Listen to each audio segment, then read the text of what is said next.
This video contains news and analysis related to a recent terror attack in Kashmir. The content may include sensitive visuals and discussions that could be distressing to some viewers.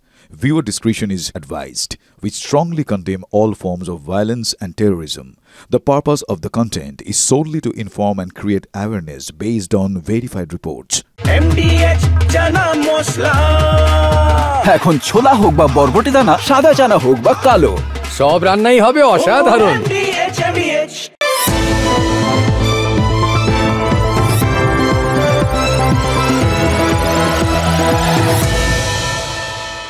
Rajshekhar Basu লিখেছিলেন বিরিঞ্চি বাবা, আর সত্যজিৎ রায় সেই গল্প থেকে cinema তৈরি করেছিলেন মহাপুরুষ। সেই মহাপুরুষ এই ডায়ালগটা ছিল, নোবেল প্রাইজটা শেষমেশ বৌদি পাবেন। ওই ভেজা খড় জ্বালিয়ে সাদা ভকভকে ধোঁয়া দেওয়ার বুদ্ধির জন্য বৌদি শেষ পর্যন্ত নোবেল পেয়েছিলেন কিনা জানি না, কিন্তু ডোনাল্ড ট্রাম্পকে দেখে আজকে হঠাৎ বৌদির কথা মনে পড়ে যাচ্ছে। জানেন তো, মনে হচ্ছে তার পাকা ধানে যাতে কেউ মই দিতে না পারে, সেজন্য তিনি নিজেই এবার ওই কাকতারুয়া সেজে দেশে বিদেশে ঘুরে ঘুরে বেড়াবেন, ঠিক যেরকম বেড়াচ্ছেন। এই ট্রাম্পের পাকা ধান কি জানেন? নোবেল পুরস্কার। এখন পর্যন্ত 4 জন মার্কিন প্রেসিডেন্ট শান্তির জন্য নোবেল পেয়েছেন। Theodore Roosevelt, Woodrow Wilson, Jimmy Carter আর বারাক ওবামা। এবার ট্রাম্প চাইছেন তিনি হাম কিসি সে কম নেই, ওরা পেয়েছে আমি কেন পাবো না? ওদের কি আমার মতো এত টাকা পয়সা ছিল নাকি, প্রয়োজন আমি কিনে নেবো, এরকম একটা ব্যাপার আর কি ট্রাম্পের। মুদ্রা কথা, ছলে বলে কৌশলে তার নোবেল চাই। এই 4 জনের উত্তরসূরি তিনি হবেনই হবে। বেচারা ট্রাম্প দেখুন, 2024 পর্যন্ত 4 বার নোবেল শান্তি পুরস্কারের জন্য তার নাম মনোনীত হয়েছে। এবার কে তার নাম প্রপোজ করেছে জানি না, কিন্তু হয়েছে। একবারও তার ভাগ্যে শিখেছিলেনি ভাবা যায়। যেখানে এই মোহাম্মদ ইউনুস আমাদের প্রতিবেশী রাষ্ট্রের এখন হর্তাকর্তা বিধাতা হয়ে বসে আছেন, তিনি শুধু একটা নোবেল পেয়ে বসে আছেন শান্তিতে। মানে বুঝতে পারছেন নোবেল শান্তি পুরস্কারের লেভেলটা এখন ঠিক কী। তারপরেও এইভাবে যদি ট্রাম্প না পান, ভাল লাগে বলুন? এটা আমেরিকার প্রেসিডেন্ট বলে কথা। গত ফেব্রুয়ারি মাসে তো তিনি হতাশ হয়ে বলেই ফেলেছিলেন নোবেল কমিটি নাকি তাকে নোবেলটা দিতেই চায় না, তাই বারবার প্রত্যাখ্যান করে, একদম পছন্দ করে না তাকে। এবার কি হবে? এবার মনে হচ্ছে একদম ঘাট বেঁধে নেমেছেন, জানেন তো। এবার যাতে কোনোভাবেই তার হাত থেকে নোবেলটা ফসকে না যায়, তার জন্য একদম সোজা কথায় মরিয়া হয়ে উঠেছেন ট্রাম্প। তার জন্যেই নাকি ভারত আর পাকিস্তানের পরমাণু যুদ্ধ হতে হয়নি, তার জন্যেই নাকি 2 পরমাণু শক্তিধর দেশ সংঘর্ষ বিরতিতে রাজি হয়েছে। গত শনিবার থেকে এই ফাটা রেকর্ডটা তো মার্কিন প্রেসিডেন্ট বাজিয়েই চলেছেন। এই পহেলগাঁওয়ে জঙ্গি হামলায় ভারত যখন আহত, রক্তাক্ত, যে হামলাকে আমাদের প্রধানমন্ত্রী দেশের হৃদয়ে আঘাত বলেছেন, সেই আঘাতের বদলা হিসেবে যখন প্রতিশোধ চাইছে ভারত, তখন আগ বাড়িয়ে এই 2 দেশের সংঘর্ষ বিরতির কথাকে ঘোষণা করলেন না ডোনাল্ড ট্রাম্প। জানিয়ে দিলেন তার কথাতেই আপাতত ভারত আর পাকিস্তান লড়াই বন্ধ করছে। ভাবুন তো মানুষজনের কাছে কতটা খারাপ লেগেছিল। এমনিতেই মানুষজনের সেন্টিমেন্ট একমুখী ছিল, তার মধ্যে এই যুদ্ধবিরতি হলো, সংঘর্ষ বিরতি হলো, সেটা কে ঘোষণা করলেন? Donald Trump. সোজা বাংলায় ভারতের কাটা ঘায়ে নুন ছিটিয়ে দিলেন তিনি। ভারতের প্রত্যেকটা মানুষ যখন চাইছিল যে ওই পাকিস্তানের 9টা জঙ্গি ঘাঁটি গুড়িয়ে দেওয়ার পর পাকিস্তান থেকে সন্ত্রাসবাদের শেষ শিকড়টাকেও উপড়ে ফেলুক ভারত, প্রয়োজনে এই সুযোগে পাক অধিকৃত জম্মু আর কাশ্মীরটাও নিয়ে নিক, যত ঝামেলা সব বড় মানে ওখানেই শেষ হয়ে যাবে। তখন ট্রাম্প কী করলেন না, প্রচার করলেন তার চাপেই নাকি ভারত পিছু হটেছে। আপাতত সংঘর্ষ বিরতিতে রাজি হয়েছে। ওই বাণিজ্য টাণিজ্য করবেন না এরকম চাপ দিয়ে নাকি তিনি রাজি করিয়ে ফেলেছেন। ভাবুন তো, আমেরিকার প্রেসিডেন্ট যে মিথ্যে কথা বলছেন সেটা সবাই এতক্ষণে জেনে গেছেন। ভারত যে কারোর কথায় সংঘর্ষ বিরতিতে রাজি হয়নি, বরং ভারত যে নিজের শর্তে চলছে, কাশ্মীর নিয়ে আলোচনার শর্ত যে ভারত ঠিক করে দিয়েছে, একথা তো ভাষণে আমাদের প্রধানমন্ত্রী স্পষ্ট করে দিয়েছেন। একদিন না, পরপর 2 দিন। কিন্তু ট্রাম্প ছোড়নেওয়ালা নেই, কিছুতেই ক্লান্ত হচ্ছেন না, রণভঙ্গ দিচ্ছেন না, বরং নতুন উদ্যমে নিজেকে শান্তির দূত হিসেবে প্রতিষ্ঠা করতে মাঠে নেমে পড়েছেন। এক তো মোটামুটি হ্যাট্রিক করে ফেলেছিলেন, মানে নিজের ক্রেডেন্সিয়ালটা বাড়াতে, বায়োডাটায় যেরকম লোকে লেখে না সেরকম, নোবেল জয়ের জন্য নিজের বায়োডাটায় এক, ভারত পাকিস্তানের সম্ভাব্য যুদ্ধ বা পরমাণু যুদ্ধ, কিন্তু আরও ওইটি হয় ব্যাপারটা, বন্ধ করেছি। 2, রাশিয়া ইউক্রেনের যুদ্ধ থামিয়ে দিয়ে দুজনকে আলোচনার টেবিলে বসিয়ে দিয়েছি। 3, ইসরায়েল প্যালেস্টাইনের যুদ্ধ, সেখানেও থামানোর ব্যবস্থা করে দিয়েছি। কী করেছেন তিনিই জানেন। এমনকি সৌদি আরবে বাণিজ্য চুক্তি করতে গিয়েও ট্রাম্প দাবি করেছেন তার জন্যেই নাকি ভারত পাক সীমান্তে আপাতত ড্রোন বা মিসাইল নয়, সাদা পায়রা উঠছে। মানে বুঝতে পারছেন, ট্রাম্পের বায়োডাটায় বাকি আর যা যা লিখেছেন সেগুলোর মধ্যে তার মনে হচ্ছে সব থেকে জোরদার হবে এই ভারত পাকিস্তানের নামটাই।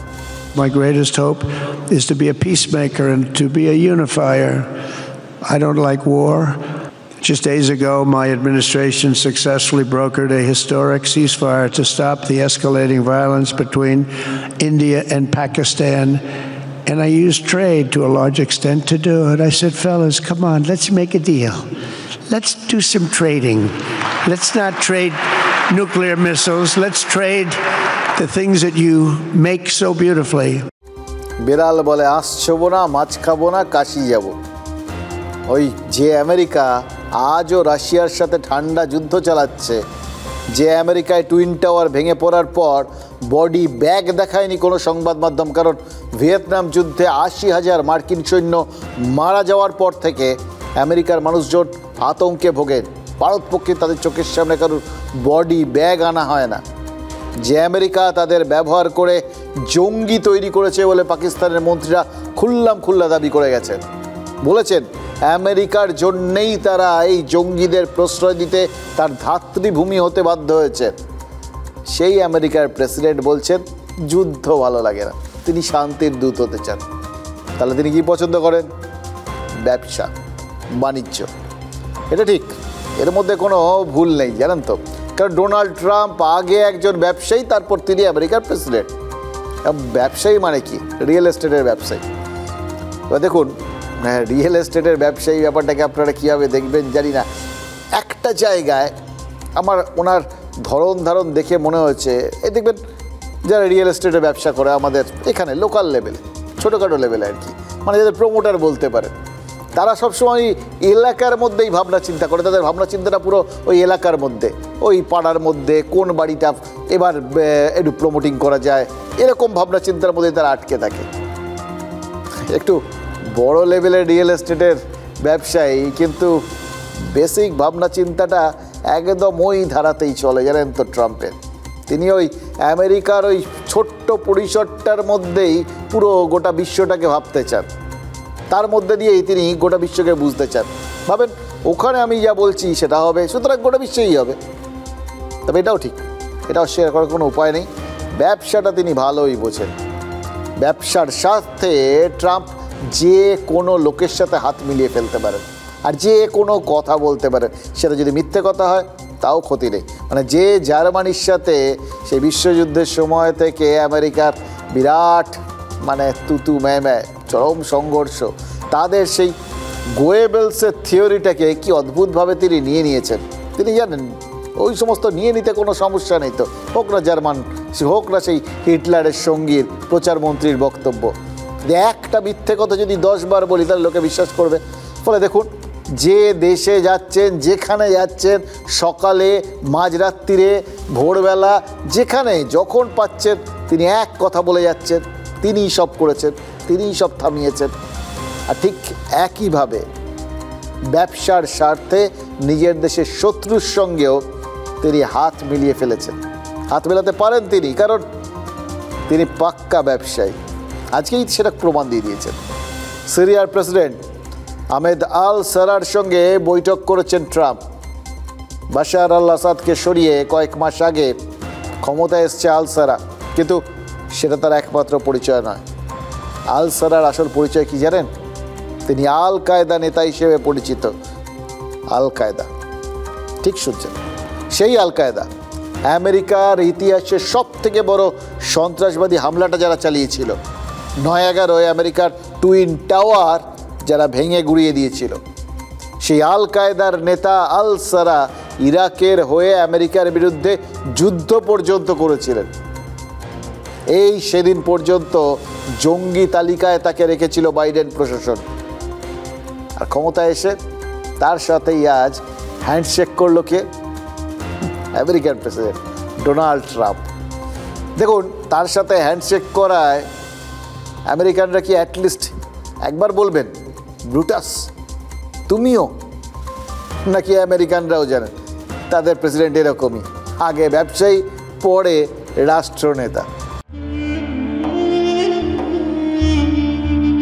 ছবিটা ভালো করে দেখুন। নাম মোহাম্মদ আল জাওলানি, পরিচয় আল কায়দা জঙ্গি। ধরিয়ে দিতে পারলেই $1 কোটি পর্যন্ত পুরস্কার। বিজ্ঞাপনটা আমেরিকার দেওয়া, যে কোনো মার্কিন দূতাবাসে খবর দিলেই পুরস্কার নিশ্চিত। এবার এই ছবিটাও দেখুন। আমেরিকার প্রেসিডেন্ট ডোনাল্ড ট্রাম্প, যার সঙ্গে হাত মিলাচ্ছেন তিনি সিরিয়ার অন্তর্বর্তী প্রেসিডেন্ট আহমেদ আল শারা। এই আহমেদ আল শারা এবং মোহাম্মদ আল জাওলানি একই লোক, যাকে ধরতে মার্কিন প্রশাসন পুরস্কার ঘোষণা করেছিল। তাকে ধরে ফেললেন ডোনাল্ড ট্রাম্প, কিন্তু হ্যান্ডশেক করে পুরস্কার দিলেন। সিরিয়ার উপর থেকে যাবতীয় মার্কিন নিষেধাজ্ঞা প্রত্যাহার। I will be ordering the cessation of sanctions against Syria in order to give them a chance at greatness. খবর শুনে আনন্দে আত্মহারা সিরীয়রা।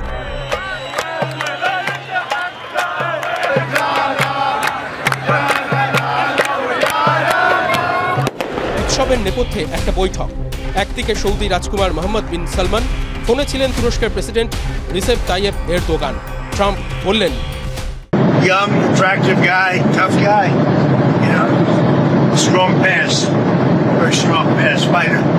9/11 খুনির সঙ্গে ট্রাম্প এভাবে হাত মেলাবেন, কে ভেবেছিল? কি বুঝলেন? আল কায়দার নেতার সঙ্গে হাত মেলানোর পেছনেও তার মানে ব্যবসায়িক স্বার্থ আছে। ট্রাম্প সেটা গোপনও করেননি। আমেরিকার প্রেসিডেন্টের মতে, দেখলেন তো, সিরিয়ার বিদ্রোহী এবং আইএস জঙ্গিদের দমন করতে তাদের কিছু করণীয় আছে। এই করণীয়টাই আসলে পড়ুন বা শুনুন, বাণিজ্য করার আছে। আমেরিকা যে সিরিয়াকে সামরিক সহযোগিতার নামে অস্ত্র বিক্রি করবে, সেটা কিন্তু ট্রাম্প গোপনও করেননি। এইখানটাতেই আমরা আলাদা, জানেন তো, এইখানটাতে আলাদা। আমেরিকা বাণিজ্যিক স্বার্থে আল কায়দা নেতার সাথে হাত মেলাতে পারে, কিন্তু যারা ভারতের বিরুদ্ধে সন্ত্রাসে মদদ দেয় তাদের সাথে ভারত যে কোনো রকম সহযোগিতা করবে না, আপোষ করবে না, সেটা ট্রাম্পের মুখ বন্ধ করে দিয়েছেন বলে নরেন্দ্র মোদী পরিষ্কার বলে দিয়েছেন। একবার না, বারবার। ইনফ্যাক্ট যে দুবার তিনি ভাষণ দিয়েছেন ওই সংঘর্ষ বিরতির পর, আমেরিকার নামই তোলেননি, কিন্তু নাম না করে বলে দিয়েছেন সিদ্ধান্ত আমরা নেব। সিদ্ধান্ত ভারত নিয়েছে পাকিস্তানের কাকুতি মিনতিতে। তার আগে পাকিস্তানকে হাঁটুতে বসিয়ে দিয়েছিল ভারত। প্রধানমন্ত্রী বলে দিয়েছেন সন্ত্রাস আর আলোচনা একসঙ্গে হতে পারে না, জল আর রক্ত একসঙ্গে বইতে পারে না। বার্তাটা খুব স্পষ্ট। এখন এই মিসাইল হানাঠানাগুলো আপাতত বন্ধ, এটা রাখছে ভারত, বন্ধ রাখছে, কিন্তু অপারেশন সিঁদুর বন্ধ হচ্ছে না, থাকছে আপাতত, শুধু জাস্ট থেমে আছে, স্থগিত। যেদিন মনে হবে, যখন মনে হবে পাকিস্তান এখনও সন্ত্রাসবাদীদের বিরুদ্ধে ব্যবস্থা নেওয়ার রাস্তায় হাঁটছে না, বরঞ্চ ভারতের বিরুদ্ধে সন্ত্রাসে মদদ দিচ্ছে, ফের একবার হানা, ফের একবার শিক্ষা দেওয়া। আর সেটা তাদের মাথায় যাতে থাকে সেটা বুঝিয়ে দেওয়ার জন্য ওই সিন্ধু জলবন্টন চুক্তি বন্ধ, জল যাবে না। অর্থাৎ সন্ত্রাস বন্ধ না করলে, সন্ত্রাসবাদীদের মদদ দেওয়া বন্ধ না করলে পাকিস্তানের সঙ্গে ভারত কোনো রকম সম্পর্কে আগ্রহী নয়। সেটা ট্রাম্পের মুখের ওপর বলে দিচ্ছেন প্রধানমন্ত্রী। দেখুন, ট্রাম্প যদি গোটা বিষয়টা চাপ দিয়ে করিয়ে থাকতেন, তাহলে প্রধানমন্ত্রীর পক্ষে কথা বলাটা সম্ভব হতো না। কারণ সবাই জানে পাকিস্তানে জল না পৌঁছলে পাকিস্তানিদের কি হাল হবে। তাদের যে যাবতীয় তারা যে ব্যবহার্য জল তার 93% তো এই সিন্ধু থেকে আসে। এবার এই জল যদি না যায় তাহলে তো তারা শুকিয়ে মরবে, জল তেষ্টায় মরবে, ফসল শুকিয়ে মরবে, খিদে মরবে। এটা পাকিস্তান সহজভাবে গ্রহণ করবে এটা ভাবার তো কোনো কারণ নেই। তারা পাল্টা তো কখনো না কখনো, এটা রাজনৈতিক কারণেই তাদের অনেক বড় সড়ো প্রতিরোধ প্রত্যাঘাত এই সমস্ত করতে হবে। আর তারা তো জানে তাদের হাতে কি আছে, যেটা তারা একদিন ধরে করে এসছে, যেটা তাদের জন্য সব থেকে সহজ।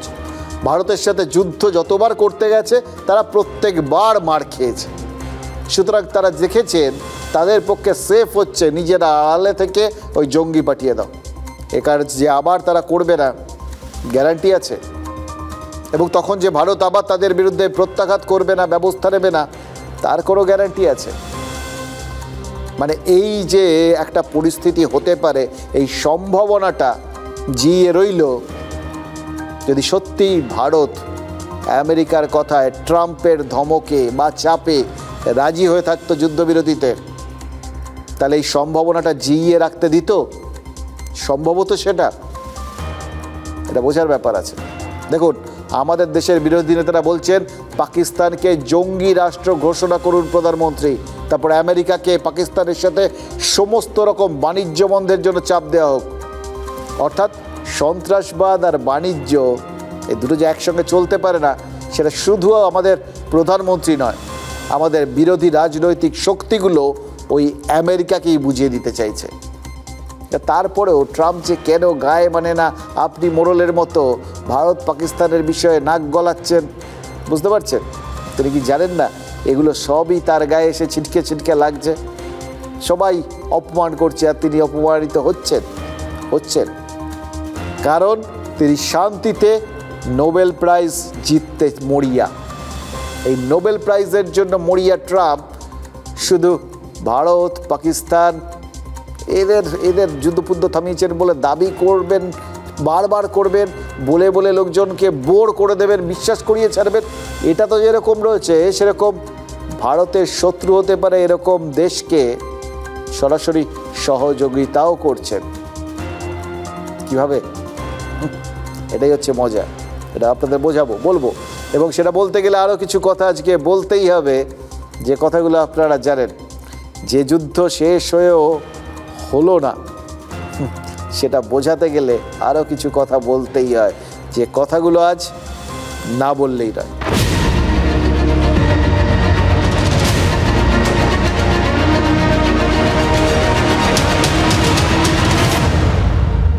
দেখুন, ডোনাল্ড ট্রাম্প একদিকে যেমন ভারত পাকিস্তান এই দুটো দলকেই একটা চাপে রাখার চেষ্টা করেছেন, ভারতকে বলেছেন পাকিস্তানে প্রত্যাঘাত করো না। অন্যদিকে ভারতের বিরুদ্ধে যে দেশগুলো ষড়যন্ত্র করছে তাদের আবার সাহায্য করছেন। কারণটা কি? তিনি জানেন তার ব্যবসায়ী বোন ব্যবসা করবে, সেটা তাতে ভারতের কি এলো গেল কিচ্ছু এসে যায় না। তিনি যে ভারতের শুভানুধ্যায়ী নন এটা তো খুব স্পষ্ট। যা করছেন দুটোভাবে করছেন, এক, ভারতকে চাপে রাখতে করছেন, আর দুই, সাপের গালেও চুমু খাচ্ছেন, ব্যাঙের গালেও চুমু খাচ্ছেন, যাতে তার কাজের কাজটা হয়ে যায়। এবার দেখুন, যেই যে বললাম যে ভারতের শত্রু দেশগুলোকে সাহায্য করা, এই কাজটা প্রত্যক্ষ না হলেও পরোক্ষভাবে ট্রাম্পের আমেরিকা যে করছে না বা ভবিষ্যতেও করবে না, বা সেটা ভারতের ওপর ফের কোথাও গিয়ে আঘাত হানবে না, মানে আমেরিকার মদতে ভারতের ওপর ফের যে কোনো রকম আঘাত আসবে না, তার গ্যারান্টি কি দেওয়া যায়? না, যায় না। কেন? একটা উদাহরণ দিই। ওই যে একটু আগে বৈঠকের ছবিটা দেখালাম, ওই ছবিটায় সিরিয়ার ওই প্রাক্তন আল কায়দা নেতার সঙ্গে ট্রাম্পের বৈঠকে আর কারা কারা ছিলেন? সৌদি যুবরাজ আর তুরস্কের প্রেসিডেন্ট এরদোগান। এই তুরস্কের স্বার্থে নেওয়া আমেরিকার একটা সাম্প্রতিক ভূমিকাই প্রমাণ করে দিতে পারে কিভাবে ভারত বিরোধী শক্তিগুলোকে সাহায্য করছে, সহযোগিতা করছেন ট্রাম্প। প্রথমে তুরস্কের কথাতে আসি। দেখুন, অপারেশন সিঁদুরের মোকাবিলা করতে না পেরে পাকিস্তান যে পাল্টা হামলার চেষ্টা করেছিল, সেই হামলায় পাকিস্তানের সব থেকে বড় ভরসা কী ছিল? তুরস্কের ড্রোন। এই ড্রোনগুলো দিয়ে পাকিস্তান কি চেষ্টা করেছিল ঝাঁকে ঝাঁকে ড্রোন পাঠাবে।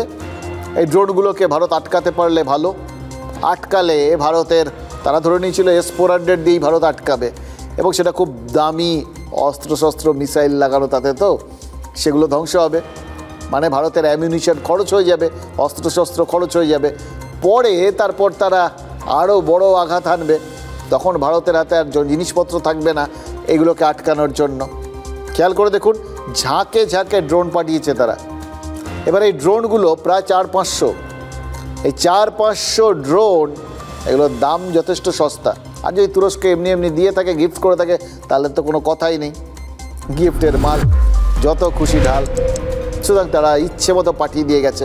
যেটা তারা জানতো না, ভারতের একদম স্বদেশি প্রযুক্তিতে তৈরি একটা আয়রন ডোম আছে, মানে একটা লোহার বর্ম, সুরক্ষা কবচ, একদম ভারতীয়। এবং এই ভারতীয় সুরক্ষা কবচ, সেটা বেশিরভাগ ক্ষেত্রে এই ড্রোনগুলোকে মেরেছে লেজার দিয়ে, একদম সঠিক লক্ষ্যে। এটা DRDO এবং ভারতের আরও 3-4টে সংস্থার যৌথ প্রচেষ্টার ফসল। এই মার্চে এই প্রযুক্তিটা ভারতের 3টে বাহিনী পেয়েছে, আর মার্চে পাওয়ার পরেই দেখুন কাজে লেগে গেল। 1 মাস 1.5 মাসের মধ্যে কাজে লেগে গেল, এবং কাজে লাগলো মানে দুর্দান্ত কাজ করলো। এবং এইভাবে এই ড্রোনগুলোকে খতম করার সবথেকে বড় সুবিধা কী জানেন? ভারতের খরচ হলো না অস্ত্রশস্ত্র। ফলে এরপরেও যদি পাকিস্তান আর কিছু পাঠিয়েও ছিল 2-4টে মিসাইল, সেগুলোও সব ভারত বরবাদ করে দিয়েছে। সে যাক, এই যে ভারতকে এইভাবে চাপে ফেলার চেষ্টাটা, এটাতে সহায়তা করেছিল কে? তুরস্ক। অথচ কয়েক মাস আগেও তুরস্কের অন্য দেশের দিকে তাকানোর কোনো ফুরসতি ছিল না, কারণ তাদের দেশটাই দুটুকরো হয়ে যাবে কিনা সেই আশঙ্কা ছিল। পাকিস্তানে যেরকম বালোচ আর পাস্তুনরা নিজেদের স্বাধীনতার জন্য লড়ছেন, তেমনই গত 40 বছর ধরে নিজেদের আলাদা সত্তার জন্য তুরস্কে লড়ছিল কুর্দিশরা। 1984 সালে তৈরি হয় দ্য কুর্দিস্তান ওয়ার্কার্স পার্টি। একদিকে দক্ষিণ পূর্ব তুরস্ক, আর আরেকদিকে ইরাকের উত্তরাঞ্চল নিয়ে আলাদা তুর্কিস্তান তৈরি করতে চাইছিলেন এই বিদ্রোহীরা। আমেরিকা তুরস্কের এই বিদ্রোহীদের জঙ্গি বলে ঘোষণা করেছিল। এটা ছিল তুরস্কের পাশে দাঁড়ানোর প্রথম ধাপ। দ্বিতীয় ধাপটা কি, সেটা সম্প্রতি জানা গেছে। 40 বছর ধরে যে স্বাধীনতার যুদ্ধ চালাচ্ছিলেন কুর্দিশ বিদ্রোহীরা, আচমকা তারা সেই যুদ্ধের রাস্তা থেকে সরে এসে শান্তি প্রস্তাব পাঠিয়েছেন তুরস্কের সরকারের কাছে। কেন জানেন? শোনা যাচ্ছে কুর্দিদের সাথে তুরস্ক সরকার এই শান্তি আলোচনায় নাকি আড়াল থেকে মধ্যস্থতা করেছেন ট্রাম্প, কারণ সেখানেও তিনি নিজের স্বার্থ দেখতে পেয়েছেন। তুর্কি এবং কুর্দিশদের সমঝোতা না হলে যে স্বার্থ বিঘ্নিত হতো, সেই স্বার্থটা কি জানেন? বাণিজ্যের।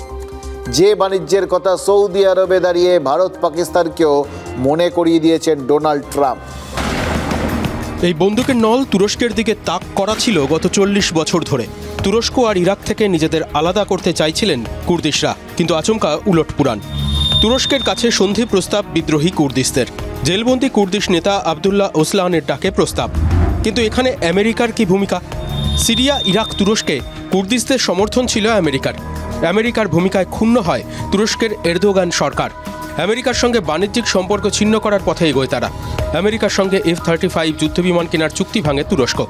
রাশিয়ার কাছ থেকে S-400 এয়ার ডিফেন্স সিস্টেম কেনে। ধীরে ধীরে আমেরিকার প্রতি নির্ভরতা কমাচ্ছিল তুরস্ক। আমেরিকা থেকে পণ্য আমদানি কমাচ্ছিল এরদোগান সরকার। ব্যবসায়ী ট্রাম্প সিঁদুরে মেঘ দেখেন, বোঝেন কুর্দিশদের উস্কানি দিলে তার ব্যবসায়িক ক্ষতি। আমেরিকা প্রথমে তুরস্কের কুর্দিশদের জঙ্গি ঘোষণা করে, পরে আড়াল থেকে কুর্দিশদের ওপর চাপ তৈরি করে, আলোচনায় বসতে রাজি করায়। পুরোটাই যে বাণিজ্যিক স্বার্থে সেটা আন্দাজ করা খুব একটা কষ্টকর কি? দেখুন, কোনো দেশের একটা বিরুদ্ধ গোষ্ঠীকে পেছন থেকে সাহায্য করাটা এটা আমেরিকার পুরনো কায়দা। ঠিক যেভাবে ভারতের বিরুদ্ধে পাকিস্তানকে তারা চিরকাল সাহায্য করে এসছে, যার জন্যই তো পাকিস্তানের প্রতিরক্ষা মন্ত্রী হয়তো সামলাতে পারেননি ইংরেজি জানা, তার সামনে অ্যাঙ্কারকে বসে থাকতে, বিদেশি অ্যাঙ্কারকে দেখে, শ্বেতাঙ্গ অ্যাঙ্কারকে দেখে আর নিজেকে কন্ট্রোল করতে না পেরে বলেই দিয়েছেন, কিন্তু বাস্তব কথাটাই তো বলেছেন। আমেরিকার জন্যেই তো এতদিন ধরে এই জঙ্গিদের লালন পালন করছে পাকিস্তান, বলা ভালো করতে বাধ্য হচ্ছে। এক্ষেত্রেও তাই, কুর্দিশদের ক্ষেত্রেও তাই হয়েছিল। এবার আমেরিকার স্টাইল কি এক্ষেত্রে? তারা এমনভাবে এদের সাহায্য করতে থাকে যে আমেরিকার ওপর এদের একটা নির্ভরতা তৈরি হয়। তারপর হঠাৎ যখন সেই তাদের অস্ত্র শস্ত্র সব সরিয়ে নেয়, তখন তারা জলে পড়ে যায়।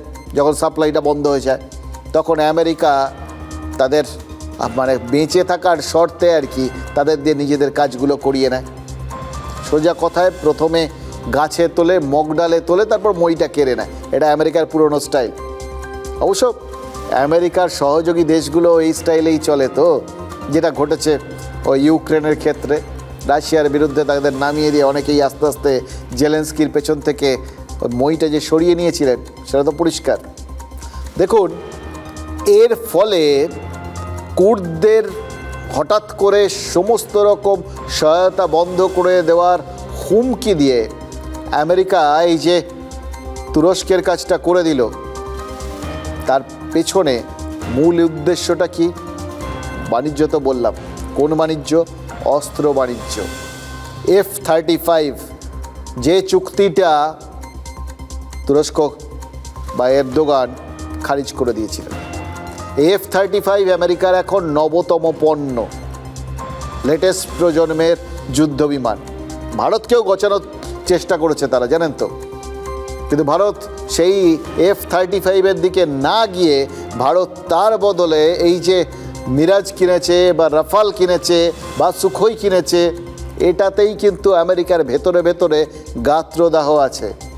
তাই যতই মুখে সাম্প্রতিককালে ভারতের সাথে খুব ভালো ভালো ভাব করুক, আসলে ভেতরে ভেতরে জ্বলছেন।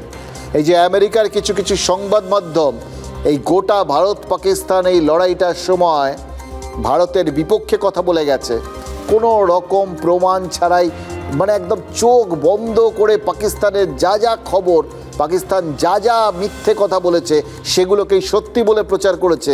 তার কারণ তো এটাই, ভারতের ওপর চাপ তৈরি করা, যাতে ভারত গিয়ে আলটিমেটলি ওই আমেরিকার যুদ্ধ বিমানগুলোই কিনতে বাধ্য হয়। এই যুদ্ধ মানে অস্ত্র লবিটা প্রবল শক্তিশালী, জানেন তো।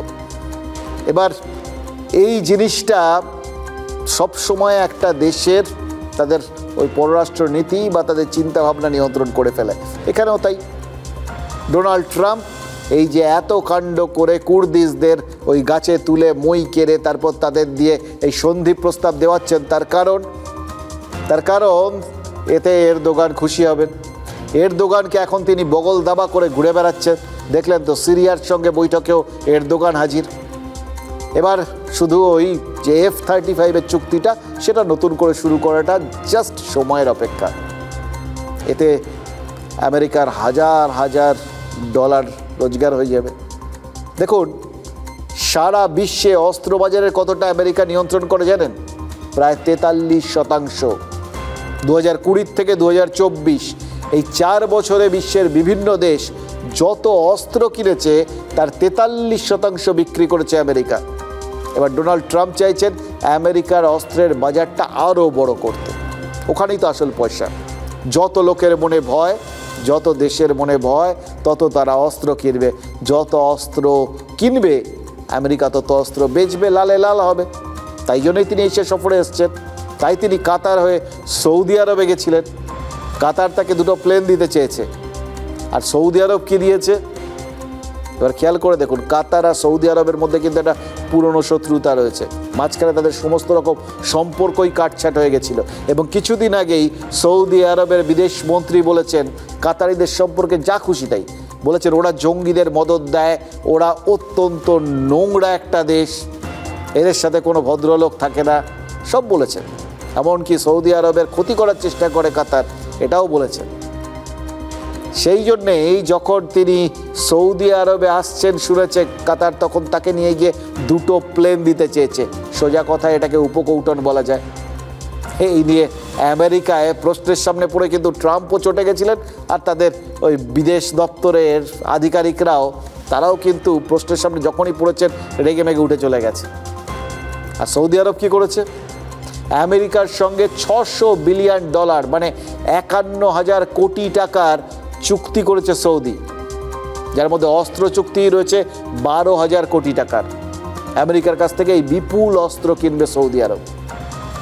এবার কুর্দিশদের যদি ঠান্ডা করে দিতে পারেন ট্রাম্প, তাহলে আমেরিকার সঙ্গে যে F-35 চুক্তি বাতিল হয়েছিল সেটাও চালু হয়ে যাবে, যেটার কথা বলছিলাম। এবার আমেরিকা যে তুরস্ককে বাণিজ্যিক স্বার্থে ব্যবহার করতে চাইছে এটাও পরিষ্কার। এবার দেখুন, যে তুরস্কর সঙ্গে আমেরিকার এখন এত ভালো সম্পর্ক, যে তুরস্ককে আমেরিকা এইভাবে সহায়তা করছে, যাকে সঙ্গে নিয়ে ঘুরছেন, এরদোগানকে সঙ্গে নিয়ে ঘুরছেন ট্রাম্প, এবং ট্রাম্প মুখে বলছেন তিনি ভারতের খুব ভালো বন্ধু, ভারতের ভালো চান। এবার সেই ট্রাম্পের বন্ধু তুরস্কই পাকিস্তানকে শুধু যে সামরিক ড্রোন পাঠিয়েছিল তা তো নয়, শোনা যাচ্ছে কি জানেন, তুরস্ক নাকি ভারতের বিরুদ্ধে লড়াইয়ের জন্য লোক লস্করও পাঠিয়েছিল পাকিস্তানে। আসলে এই সোয়ার্ম ড্রোনগুলোকে পাঠিয়েছিল তো, এই যেগুলো ঝাঁকে ঝাঁকে পাকিস্তানের থেকে ভারতের বিভিন্ন শহর লক্ষ্য করে উড়ে এসেছিল। এবার ড্রোন তো পাঠিয়েছিল, কিন্তু ওড়াবে কে? অত সেই কনফিডেন্সটা পাকিস্তানের ওপর তুরস্কের নেই।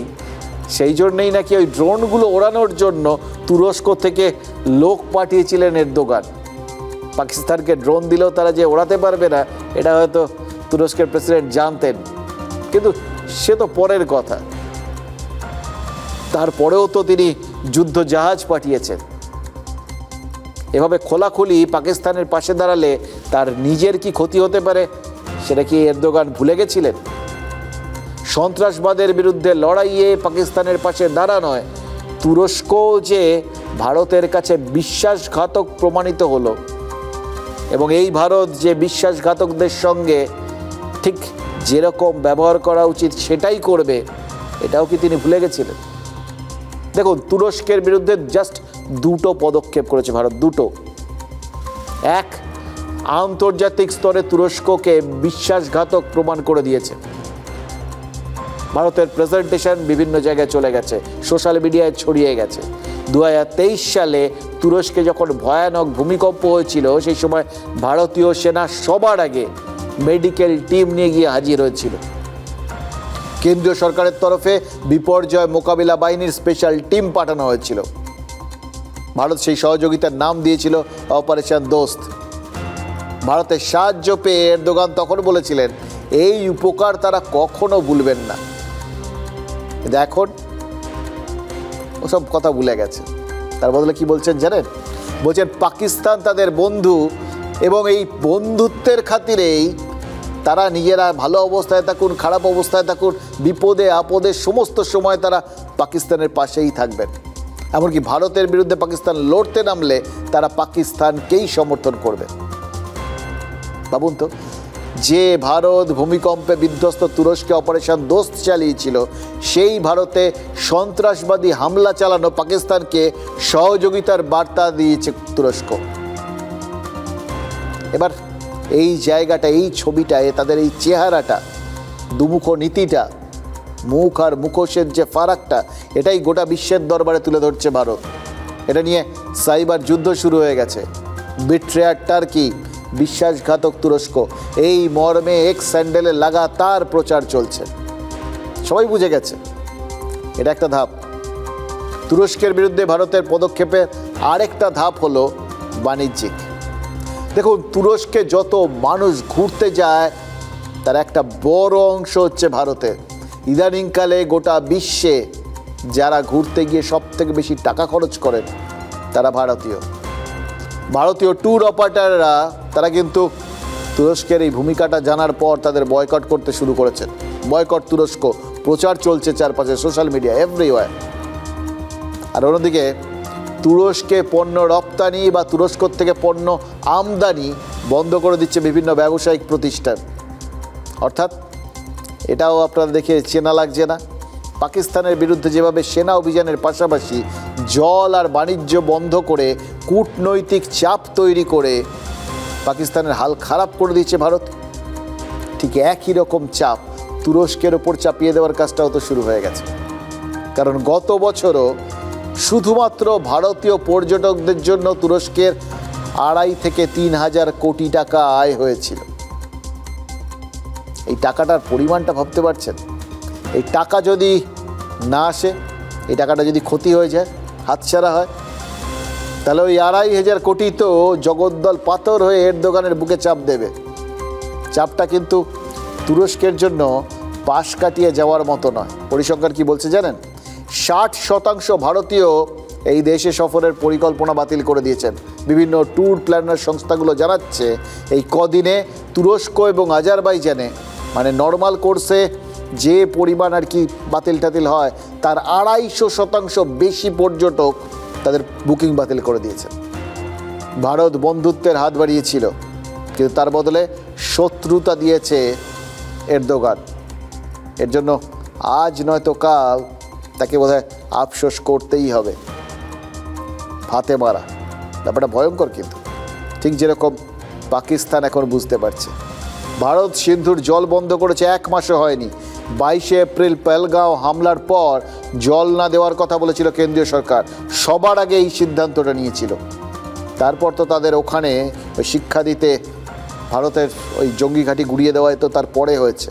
প্রথম পদক্ষেপ ছিল ওই সিন্ধুর জল বন্টন চুক্তিটাকে বাতিল করে দেওয়া। আর তার ফল কী হচ্ছে জানেন? আজ পাকিস্তান হাত জোর করে আবেদন করেছে সিন্ধুর জলের জন্য। বলছিলাম 93% জল আসে সিন্ধুর থেকে। এবার এই জল না পেলে যে না খেয়ে মরতে হবে, চাষবাস বন্ধ হবে, গলা শুকিয়ে মরবে, সেটা শাহবাজ শরীফের সরকার বুঝে গেছে। যারা ভারত স্ট্রাইক করলে পরমাণু হামলার হুঁশিয়ারি দিয়েছিল, তারা এভাবে জলের জন্য হাহাকার করছে দেখে আরেক দল কিন্তু শিক্ষা নিতে পারে। বাই তুরস্ককে দেখে, বাই আজারবাইজানকে দেখে, আমাদের পূর্ব পাড়ের প্রতিবেশী, তারা কি এবার সতর্ক হবে? দেখুন, বাংলাদেশকে দেখে কিন্তু মনে হচ্ছে না। বাংলাদেশের তত্ত্বাবধায়ক সরকারের প্রধান মোহাম্মদ ইউনুস বলেছেন, বাংলাদেশ, ভুটান, নেপাল আর ভারতের উত্তর পূর্বের রাজ্যগুলোকে নিয়ে নাকি একটা বিশেষ আর্থিক পরিকল্পনার প্রয়োজন আছে। নিজেদের আর্থিক হাল কি খারাপ, নিজেদের অবস্থা কি, সেসব নিয়ে খেয়াল নেই। ভারতের 7টা রাজ্যকে নিয়ে কী করবেন সেই সমস্ত ভাবনা চিন্তা করতে শুরু করেছেন। ওই বললাম, এও আবার নাকি শান্তিতে নোবেল পুরস্কার পায়, আর ওখানে শান্তিতে নোবেল পাওয়ার জন্য লাফিয়ে ঝাঁপিয়ে একসা করছে ডোনাল্ড ট্রাম্প। তাহলে এদের মধ্যেও যদি কোনো সময় ওই কে কাকে চেনে যেন ওরকম আর কি, রতনে রতন চেনে, এও সেরকম। আর কে কি চেনে সেটা আপনারা জানেন, কিন্তু ট্রাম্প চেনে ইউনুসকে, এরকম হলেও অবাক হবেন না। দেখুন, নেপালের পার্লামেন্টের ডেপুটি স্পিকার ইন্দিরা রানা বাংলাদেশ সফরে গেছেন। গত সোমবার বাংলাদেশের অন্তর্বর্তী সরকারের প্রধান উপদেষ্টার সঙ্গে একটা বৈঠক করেছেন রানা।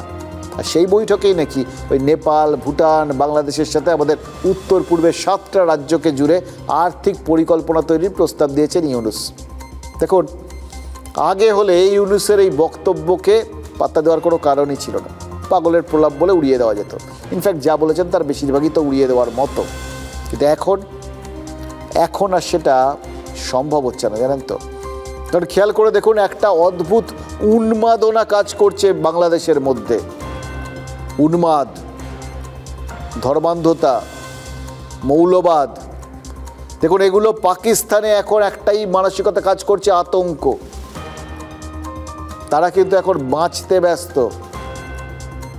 আর বাংলাদেশ, পাকিস্তানেরও বোধহয় অতটা দুঃখ হয়নি, ওই তাদের সব এয়ারবেসগুলো ধ্বংস করে দিয়েছে ভারত, কিন্তু তার থেকে 500 গুণ বেশি দুঃখ হয়েছে ওই বাংলাদেশের। সেই বাংলাদেশ যাদের লাখ লাখ মানুষকে জাস্ট জবাই করে দিয়ে গেছিল পাক সেনা, যাদের লাখ লাখ মা বোনকে ধর্ষণ করেছিল তারা, যাদের পরাধীন বানিয়ে রেখে দিয়েছে, যাদের কাছ থেকে মুক্তিযুদ্ধের সময় বাংলাদেশের সেনানীদের শিখিয়ে পড়িয়ে তাদের পাশে যুদ্ধ করে নিজেদের রক্ত দিয়ে তাদের স্বাধীনতা এনে দিয়েছিল আমাদের দেশ।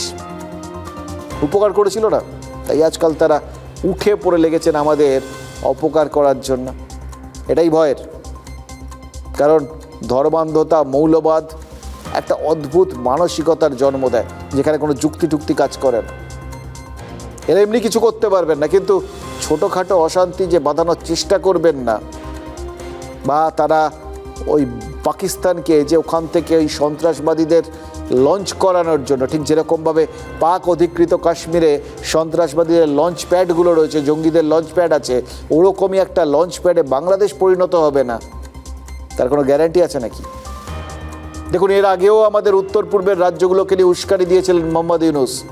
চীনে বাণিজ্য চুক্তি করতে গিয়ে ইউনূস বলেছিলেন তাদের চট্টগ্রাম বন্দরই নাকি ভারতের 7 সিস্টার্সের গেটওয়ে, অর্থাৎ প্রতিবেশী দেশগুলোর সঙ্গে বৈঠক হলেও ভারতের উত্তর পূর্বের 7টা রাজ্য নিয়ে মন্তব্য করার কৌশলটা নিচ্ছেন বাংলাদেশের প্রধান উপদেষ্টা। ডেফিনেটলি এর পেছনে কোনো ইন্ধন রয়েছে, কোনো উদ্দেশ্য রয়েছে। একদিকে ইউনূস যখন ভারতের সার্বভৌমত্বে আঘাত আসতে পারে এরকম উস্কানি দিচ্ছেন, আর তখন তার দেশে বসে মৌলবাদীরা কলকাতায় আত্মঘাতী জঙ্গি পাঠানোর হুমকি দিচ্ছে। কত বড় শয়তান হলে এরকম ভাবনা চিন্তা করতে পারে, ভাবতে পারে? এরা নাকি আবার ধর্মগুরু, মানুষ মারার কল তৈরি করছেন, আত্মঘাতী বাহিনী পাঠাবেন, এমন ভাব করলেন যেন বিমান টিমানের দরকার নেই। আসলে জানেন তাদের কিছু নেই, পাঠাবেনটা কি? কিন্তু তার বদলে যেটা বললেন সেটা তো খুব অস্বাভাবিক কিছু না, কারণ ধর্মান্ধতা, মৌলবাদ, তাদের তো একটা বড় অস্ত্র এই আত্মঘাতী বাহিনী। মগজ ধোলাই করে তাদের জীবন্ত বোমা বানিয়ে পাঠিয়ে দেওয়া, এটা তো অস্বাভাবিক কিছু না। দেখুন, ইউনূসকে মুখ করে আসলে যে জামাত বাংলাদেশের সরকার চালাচ্ছে, সে দেশের মুক্তমনাদের গলা টিপে মৌলবাদীরা যে বাংলাদেশকে পূর্ব পাকিস্তান বানাতে চাইছে, এরপরেও কি বুঝতে অসুবিধা আছে? এরপরেও যদি বুঝতে অসুবিধা হয় তাহলে আরও একটা উদাহরণ দিচ্ছি। এক বাংলাদেশের প্রাক্তন রাষ্ট্রপতি, যিনি হাসিনা সরকারের আমলে সে দেশের প্রেসিডেন্ট ছিলেন, সেই মোহাম্মদ আব্দুল হামিদ কদিন আগে মুখে মাস্ক ঢেকে বাংলাদেশ থেকে পালিয়েছেন। পাসপোর্টে ছবি সব ছিল, কিন্তু তা সত্ত্বেও তাকে নিশ্চয়ই কেউ পালাতে সাহায্য করেছে, তাই নিয়ে তদন্ত কমিটি তৈরি হয়ে গেছে। এয়ারপোর্টে বাংলাদেশের রাষ্ট্রপতির এরকম মাস্ক পরা ছবি ভাইরাল হয়েছে। বাংলাদেশে হাসিনা সরকারের পতনের পর এই আব্দুল হামিদের বাড়িতেও কিন্তু হামলা হয়েছিল, কিন্তু তারপরেও বেশ কিছুদিন দেশে ছিলেন বাংলাদেশের প্রাক্তন রাষ্ট্রপতি। তাহলে এখন তাকে কেন এভাবে মুখ লুকিয়ে পালাতে হলো? বাংলাদেশে কি নতুন করে কোনো গণ্ডগোল শুরুর ইঙ্গিত পাওয়া যাচ্ছে? কি শোনা যাচ্ছে জানেন?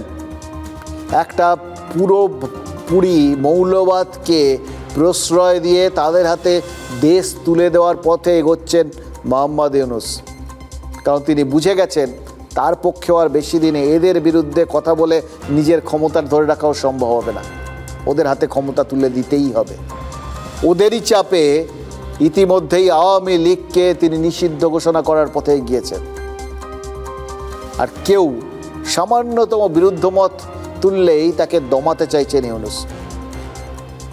খেয়াল করে দেখুন, এই একই অভিযোগ তো হাসিনা সরকারের বিরুদ্ধে উঠেছিল, কিন্তু হাসিনা আর ইউনূসের মধ্যে একটা জায়গায় পার্থক্য রয়েছে।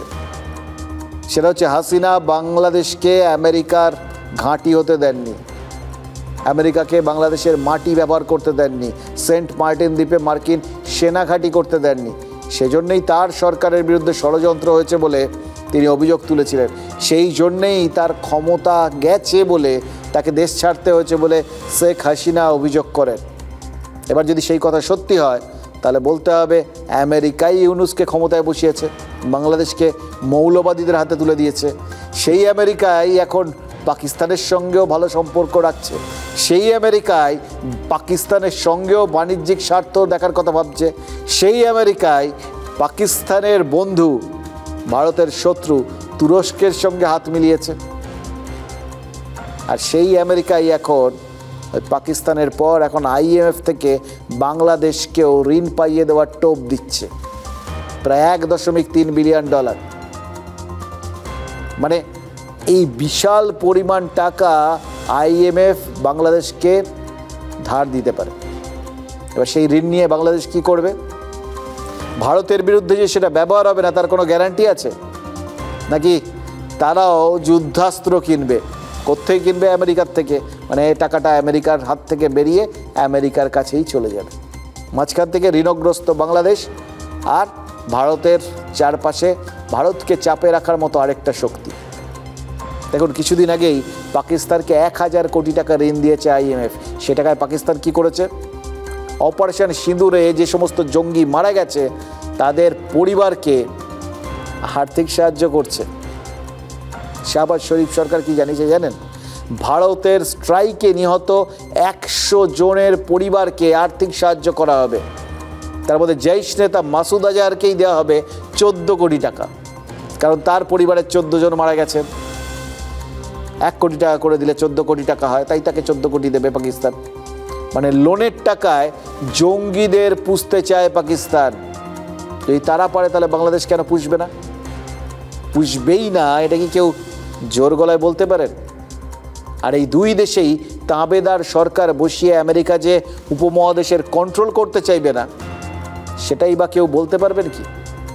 দেখুন, ট্রাম্পের আমেরিকা যে জঙ্গিদের সঙ্গেও হ্যান্ডশেক করে সেটা তো সিরিয়ার প্রেসিডেন্টের সাথে হাত মিলিয়েই প্রমাণ করে দিয়েছেন ট্রাম্প। আর কি বাকি রইল? বাকি রইল পাকিস্তানের ইমেজ মেকওভার, ভাবমূর্তি পুনরুদ্ধারের চেষ্টা। তাহলে একটু সময় পেয়ে আরও জঙ্গি ঘাঁটিগুলোকে নতুন করে মেরামত করে নেওয়া যাবে। নিশ্চিন্তে ওই জঙ্গিদের আঁতুর ঘরটা আবার তৈরি করে ফেলা যাবে। সময় দরকার একটু। গতকাল নরেন্দ্র মোদী জলন্ধরের আদমপুরের বিমান ঘাঁটিতে গেছিলেন। সারা বিশ্বকে বুঝিয়েছিলেন আদমপুর ঘাঁটির ক্ষতি হয়েছে বলে পাক বায়ুসেনা যে দাবি করেছে সেই দাবি মিথ্যে। সেখানে রাফাল আর S-400 বহাল তবিয়তে আছে। আসাদুদ্দিন ওয়াইসি প্রশ্ন করেছিলেন, আমাদের প্রধানমন্ত্রীর মতো ক্ষমতা কি পাকিস্তানের প্রধানমন্ত্রীর আছে? শাহবাজ শরীফ কি পারবেন রাওয়ালপিন্ডির নূর খান বিমান ঘাঁটিতে যেতে, যে ঘাঁটি গুড়িয়ে দিয়েছে ভারতীয় বায়ুসেনা? নেই, শাহবাজ আর নূর খানে যাওয়ার সাহস পাননি। তবে শিয়ালকোটের বিমান ঘাঁটিতে গেছিলেন এবং সেখানে গাড়ি আর ট্যাঙ্কে চড়ে কয়েকটা ছবি তুলেছেন। নরেন্দ্র মোদীর মতো সময় কাটানো তো দূরের কথা, সেখান থেকে লাইভ করার সাহস পায়নি শরীফ। এমনকি একটা বিমান ঘাঁটির থেকে, এমন একটা বিমান ঘাঁটি যে বিমান ঘাঁটির কোনো ক্ষতি করেছে বলে ভারতীয় বায়ুসেনাও দাবি করেনি, সেখান থেকে একটা ছবি তুলে, এবং সেখানে ট্যাঙ্ক ফ্যাঙ্ক সব রয়েছে আর কি। সে ট্যাঙ্কগুলোর আবার গায়ে বস্তা টস্তা জড়ানো এবং ঝোপঝাড় লাগানো। আপনাদের খেয়াল আছে, আমরা বলেছিলাম পাকিস্তান তাদের ট্যাঙ্ক বাহিনীকে আগুয়ান করে দিয়েছে। ওই ট্যাঙ্কগুলো যে যুদ্ধের জন্য নেমে গেছিল, প্রস্তুত হয়ে নেমে গেছিল, ওটা যে আসলে ক্যামোফ্লেজ, সেটাই শাহবাজ শরীফের এই ছবিগুলো দেখে নিন আর তার ওই কনভয়ে থাকা ট্যাঙ্কটাকে দেখে নিন, বুঝে যাবেন।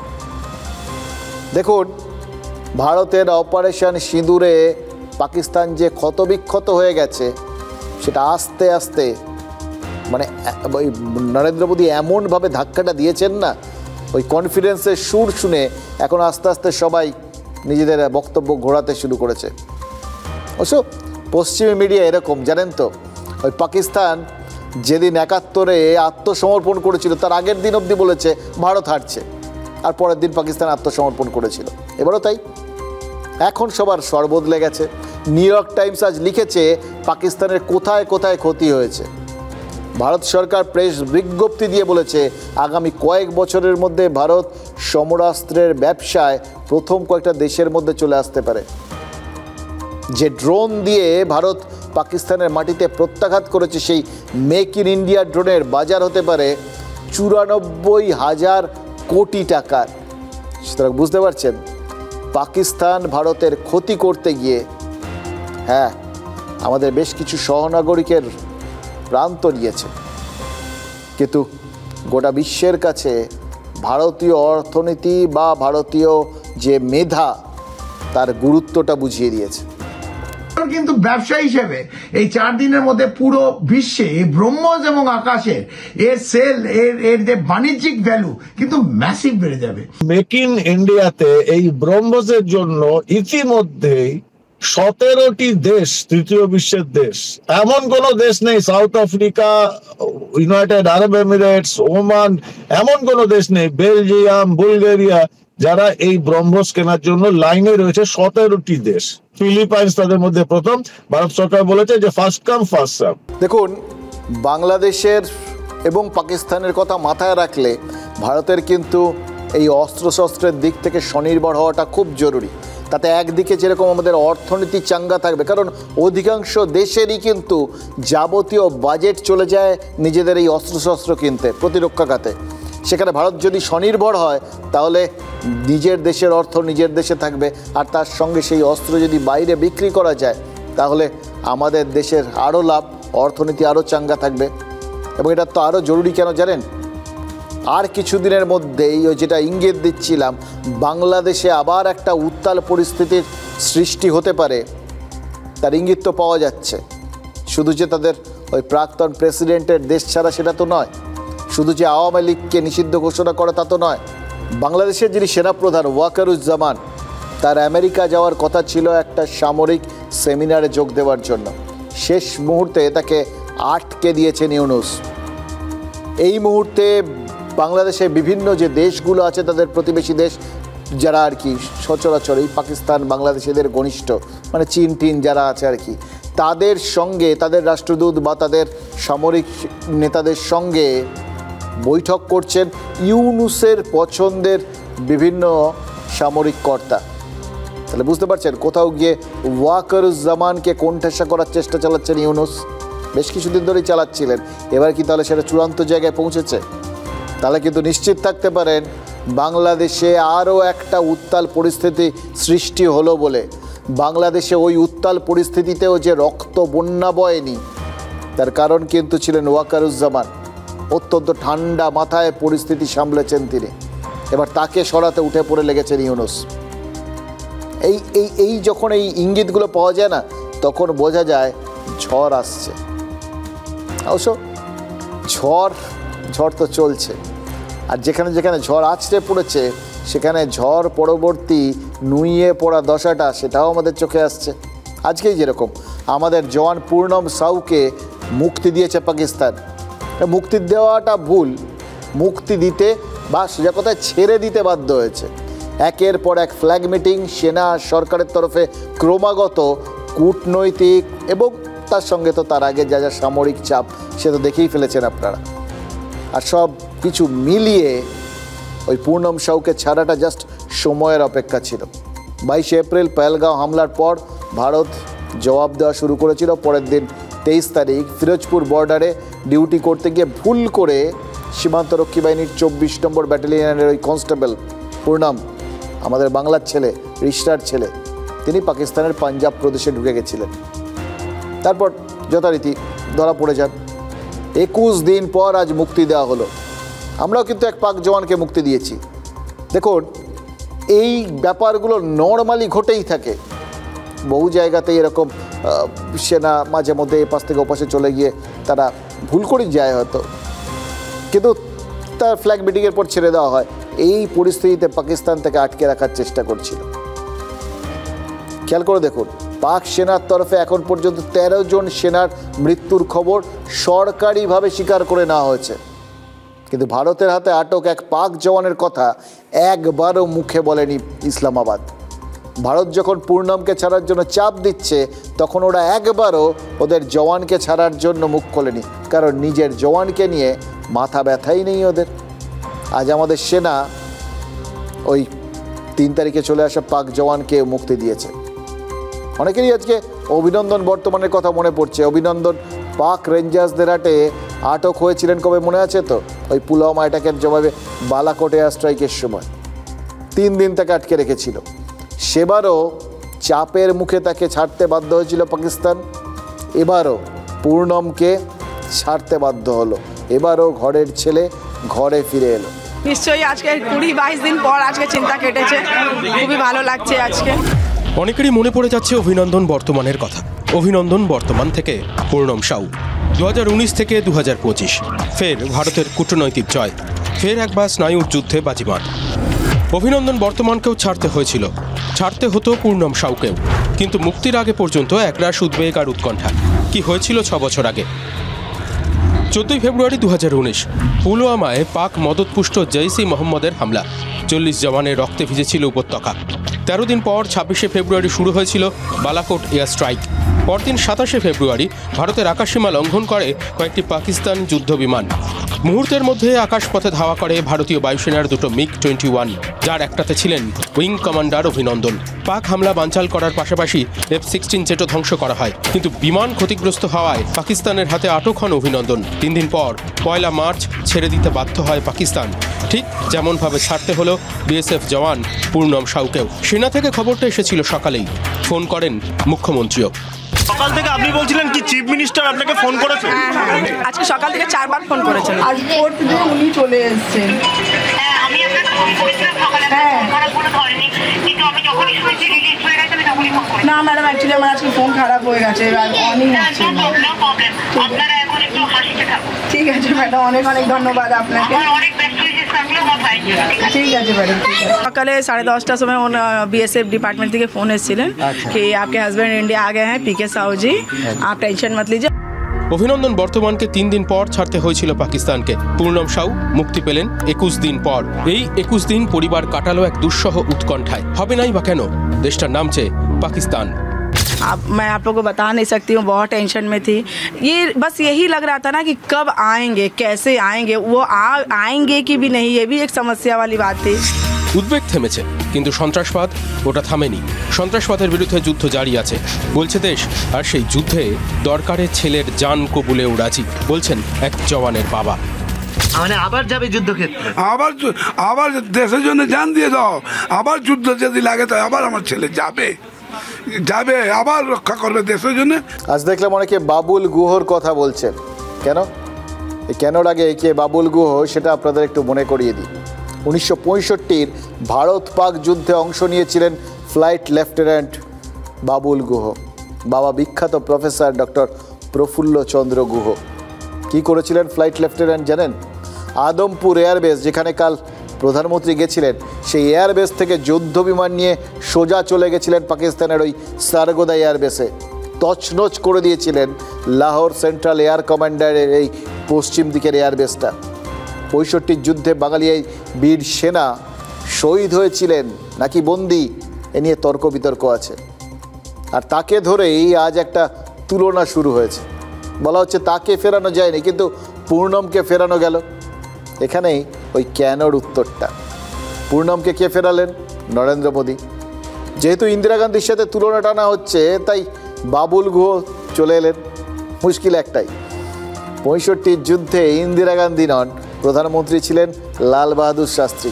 এটাই রাজনীতির লড়াই, গুলিয়ে যাওয়ার লড়াই, গুলিয়ে দেওয়ার লড়াই। তবে নেতারা সব কিছুর ঊর্ধ্বে, তাই তো? পূর্ণম সাউয়ের পরিবারের পাশে ছিলেন বাংলার মুখ্যমন্ত্রী, রাজনীতির ঊর্ধ্বে উঠেই ছিলেন। কিন্তু চাইলেই তো আর ওঠা যায় না, রাজনীতি টেনে ধরবেই। আজ পূর্ণমের পরিবার যখন খুশিতে ভাসছে, তখন বহু মানুষের মতো সেখানে শুভেচ্ছা জানাতে গেছিলেন তৃণমূলের কর্মীরাও। মুখ্যমন্ত্রী যেরকম ভরসা দিয়েছিলেন, তেমনি বিরোধী দল নেতাও পরিবারকে আশ্বাস দিয়ে BSF-এর সাথে যোগাযোগ করেছিলেন।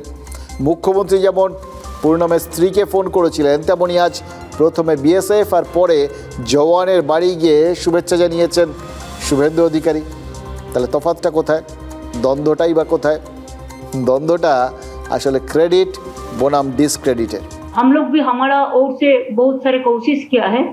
हमारा डीजी पुलिस भी और BSF का डीजी का साथ कंटिन्यूअस हम लोग साथ में थे। तो मैंने परसों उनको बता दिया था रजनी को कि आपका हस्बैंड तबीयत ठीक है, अच्छा है, सुस्त है। देखिए, ममता बनर्जी का एक क्षेत्रफल है, दिल्ली में उनकी कोई व्यवस्था नहीं है, और जानते हैं कि प्रदेश सरकार की कितनी सीमा है और भारत सरकार की सीमा के। आप तो पत्रकार हैं, आपसे तो सारी दुनिया जानता है खबर, तो आप नहीं समझ पाते हैं कि ममता जी क्रेडिट लेना चाहते हैं कि मोदी जी क्रेडिट लेना चाहते हैं। মুখ্যমন্ত্রী বলেছিলেন তো BSF পারেনি, আমি অন্যভাবে দেখছি মানে কি পাকিস্তানের সঙ্গে যোগাযোগ আছে নি। BSF ওনার বাড়িতে গিয়ে বলে এসেছিল আমাদের অপারেশন সিঁদুর না হলে আগেই চলে আসতো, তার ফিরে আসাটা যারা ট্রু ইন্ডিয়ান সেকু মাকুদেররা ছাড়া তারা প্রত্যেকেই হ্যাপি হবে। এই কৃতিত্বটা কোনো দল যেভাবে মাঝে মধ্যে বিজেপি তৃণমূল করে আমার বলতে খুব ইচ্ছে হয় না। আগে দেখলাম শ্মশানে দাঁড়িয়ে থাকতো, একটা কোনো বডি আসলে ক্লেম করবে, এটা খুব অন্যায় বেঠিক। যেভাবে পুনম কুমার সাউ তার ক্ষেত্রে আমার কৃতিত্ব এই দাবি করছে, এটা অন্যায় এবং অসভ্যতা। যে হোক, রাজনীতির কাজ করবে, তারা টানাটানি করবে, কৃতিত্ব কার সেটা নিয়ে লড়াই হবে। আমরা বরঞ্চ তার ফাঁকে আরেকটা জিনিস আপনাদের সাথে শেয়ার করে নিই। এই যে এক জায়গায় চড় মারলে আরেক জায়গায় ফল হয়, সেটা কিন্তু আমরা চোখের সামনে দেখতে পেলাম। এই যে পাকিস্তান তারা ভারতের এই ধাক্কায় দুর্মূষ হয়ে এই যে পূর্ণমকে ছেড়ে দিল, ঠিক একইভাবে আমাদের এক চাষিকে বিজিবি বাংলাদেশ বর্ডার গার্ড তারা ধরে নিয়ে গেছিল। এবার এই একই দিনে চাপ ঠাপ দেখে এবং পাকিস্তান বড় ভাই, এখন তো বড় ভাই মানছে, তো বড় ভাই চাপ খেয়ে গিয়ে পূর্ণমকে ছেড়ে দিয়েছে দেখে আজ বিজিবিও কিন্তু আমাদের সেই কৃষককে ফেরত পাঠিয়ে দিয়েছে। কুচবিহার থেকে ধরে নিয়েছিল, বিএসএফের হাতে তুলে দিয়েছে। ভালো হয়েছে, অ্যাটলিস্ট ঘরের ছেলে যতভাবে ঘরে ফেরে ততই ভালো। আর যাদের ভয়ে শুকিয়ে গেছে গলা ফলা, তাদের জন্য সমবেদনা রইল। এটা মনে রাখলে ভালো, ভবিষ্যতে ধরার সময় কাজে লাগবে। কিন্তু বুঝতে পারছেন তো, এই চাপ ঠাপের পালা যেরকম চলছে, এগুলো তো চলবে রাষ্ট্রীয় স্তরে, আন্তর্জাতিক স্তরে। আর আরেকটা পালা চলবে রাজনীতির পালা। রাজনীতি কিন্তু আপাতত ওপাশে সিজফায়ার হয়েছে, সংঘর্ষ বিরতি, আর রাজনীতির গ্রিন সিগন্যাল পো করে দৌড়চ্ছে। যুদ্ধ বিরোধিতা বলুন বা শান্তিকামিতা, সবার জায়গায় রাস্তায় নেমেছে বামেরা।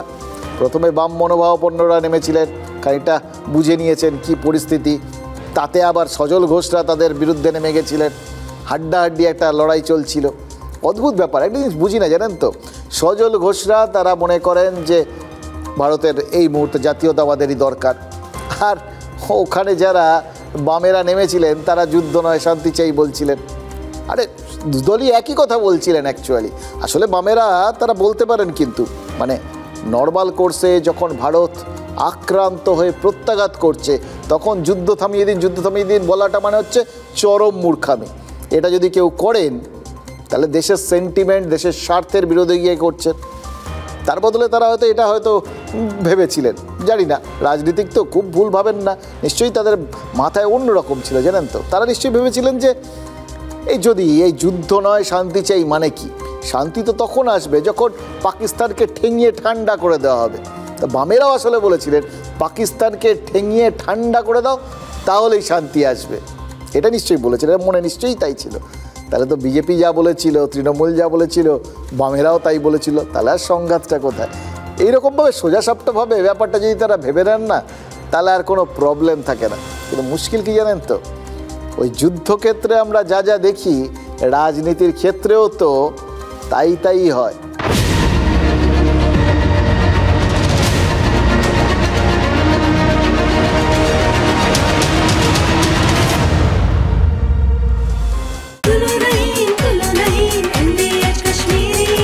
আরে কম দে কিন্তু খাঁটি দে। MDH কাশ্মীরি লাল লঙ্কার গুঁড়ো। MDH